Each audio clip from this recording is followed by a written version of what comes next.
Nagpapatuloy ang mainit na hampasan sa PVL Reinforced Conference. Ngayon pa lang, maglalaro ang mga import matapos ang issue sa clearance noong opening day. Live mula sa Cavite, nasa frontline ng balitang yan, si Ian Suyu. Ian?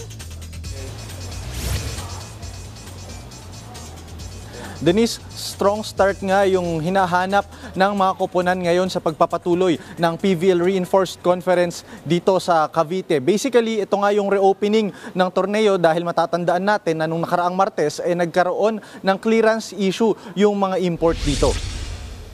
Matatandaan na hindi pinayagang maglaro ang mga imports dahil nga sa clearance issue para sa mga foreign guests. Pero matapos maresolba ang problema na yan, kahapon ay back in action na this time around. Unang sumalang ang powerhouse All-Filipino champions na Petrogas Angels kung saan na-sweep nila ang Galleries Tower High Risers. Major coaching change nga ang pinagdaanan ng Petrogas dahil debut ito ni Gary at Liza Van Sickle na tumayo bilang head and assistant coach ng koponan. Family reunion ito kung may tuturing dahil sila mismo ang gumabay sa kanilang anak na si MVP Brooke Van Sickle. Nagtala si Van Sickle ng 14 points at 2 aces habang may 13 points naman ang returning import na si Lindsay Vanderweide. Next up naman ang Farm Fresh Foxes at NX-led Chameleons. Heavily retooled na sasalang ang Farm Fresh Foxes matapos nilang makuha sina veterans Ces Molina at Riri Meneses. Kasama rin nila ang kanilang bagong import na si Helen Rousseau mula sa Belgium. Sa kabilang banda naman, sasandalan ng NX-led ang opensiba ni Spanish team member Paula Hernandez.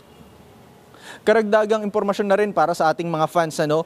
Nauna nang sinabi ng PVL na i-replay nila o lalaruin ulit nila yung mga nilaro nung nakaraang Martes dahil hindi na raw ito magiging counted dahil nga all Filipino yung naging lineup nung pagkakataon na yon. Ibig sabihin yan, magiging back to zero yung record ng mga naglaro na team, kabilang na dyan yung Zeus Coffee, pati rin yung Choco Mucho Flying Titans. Pero ayon sa PVL management, wala pa daw nakatakdang date kung kailan magaganap yung replay ng mga teams na yan.